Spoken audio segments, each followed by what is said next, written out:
Hello, this is Todd Wall from Aquatongue Media, and I wanted to discuss an article. The title was interesting, semi-provocative title.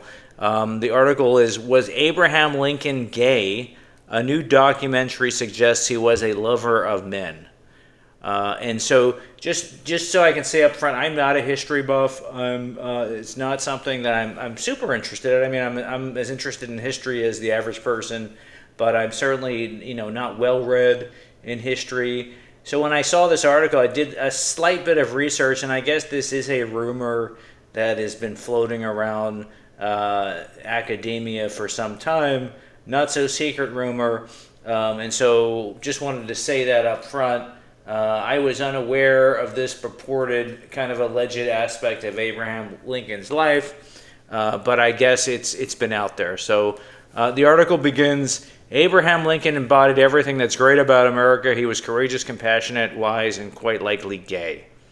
Lover of Men, in theaters now, is a revealing new documentary that delves into the idea that the 16th U.S. president had multiple male companions throughout his life, even after he married Mary Todd Lincoln. The radioactive subject has been debated for decades on the fringes of academia, with scholars poring over letters and first-hand accounts from the time and uncovering not unsubtle hints that Lincoln had meaningful queer relationships. It'd be interesting if Lincoln were around today. Of course, that term wasn't around at the time. Would he identify as queer?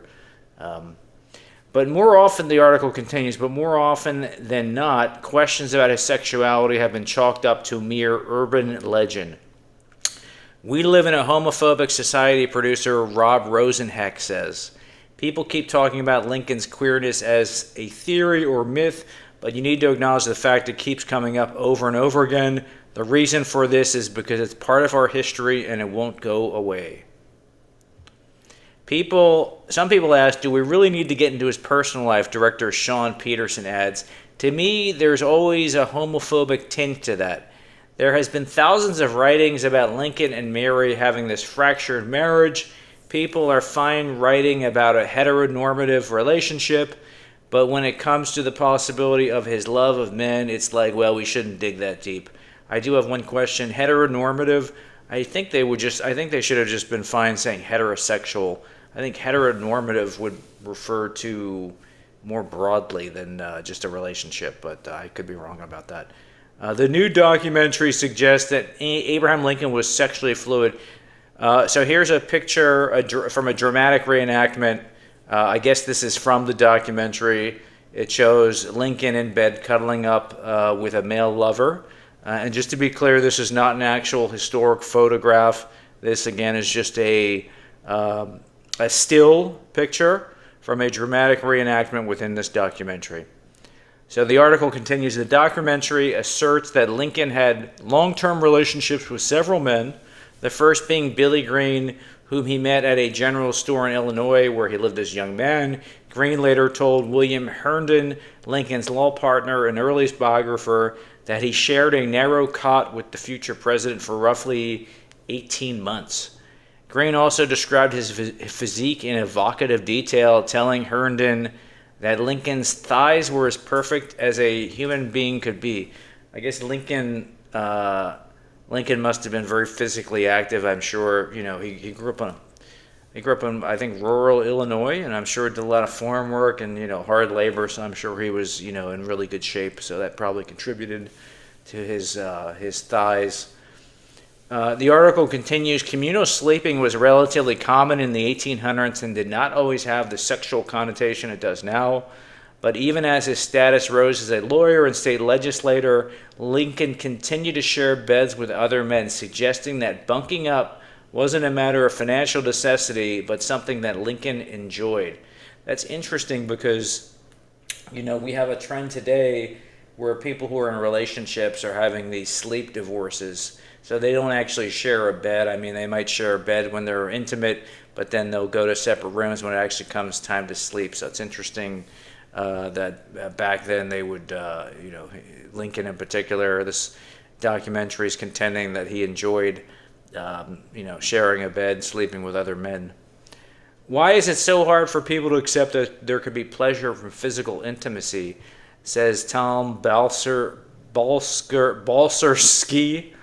a presidential historian at Eastern Connecticut State University. We're not in the Victorian era, and yet it sometimes feels like we are in terms of the prudeness around this question. Lincoln's most intense love affair was allegedly with store owner Joshua Speed, whom he met in 1837. They shared lodging and a bed for 4 years until Speed was called back to his family's home in Kentucky, devastating Lincoln. According to experts interviewed in the film, he fell into a deep depression and was put on suicide watch by his close friends who took away his shaving tools. Speed eventually married a woman, although he stayed in touch with Lincoln through amorous letters, which are housed in the Library of Congress and available to read online. Lincoln regularly signed his correspondence, "Yours forever." So it's interesting, if these details, I assume these details are correct. I mean, these are things that I think the average person would be unaware of. If people are basically signing correspondences, "Yours forever," and in fact, he did fall into a deep depression. I mean, these are historical facts. I mean, it's interesting. It's interesting information. The article continues. You can see the passion on the page. Lincoln would write things like, "I miss you," and "I'm jealous of your new wife, Joshua." He pours his heart out in these letters. Nowhere else in any of Lincoln's work have you seen anything quite like it. Lincoln wed Mary in 1842, but it was a political marriage first and foremost. Was there sexual passion and arousal within the marriage? That's where it gets complicated. The couple slept in separate bedrooms of the White House and had 4 children over the course of 10 years. The article continues, when Mary was away, Lincoln's bodyguard, David Derrickson, would often share his bed, according to a diary entry by Elizabeth Woodbury Fawkes, the wife of Lincoln's naval aide. An 1895 book by Thomas Chamberlain, an officer in the regiment that guarded Lincoln, also mentioned the sleeping arrangement and that Derrickson would wear Lincoln's nightshirts. I don't know what that means. I mean, they're making it sound like, the image that you have when they write that is sort of, like typically you would think of like a woman wearing a man's long sleeve shirt and sleeping in it. I mean, that's kind of the image they're trying to evoke there. I don't know if that's in fact the way it was, but if that is the way it was, it's interesting. The president, like many at his time, was probably what we now describe as sexually fluid. This next generation of Americans that we call Gen X, they're more queer and fluid than ever. They get this argument. But talk about hitting your head against the wall trying to have this conversation with older folks. So he's basically saying older folks are, less open to this less open to this argument or these facts. Younger people obviously are generally more liberal, have just gone through a different set of experiences and are more open to accepting these facts. I'm sure that is true. Lover of Men has already sparked controversy among online trolls.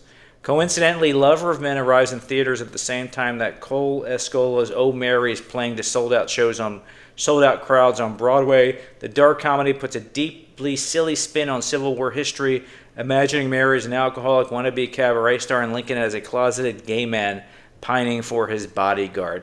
And so here's a picture, a still from the play, the Broadway show Oh Mary, and the underneath it, it's written, Abraham Lincoln thirsts over his bodyguard. And so that's a very modern word to use, thirsts.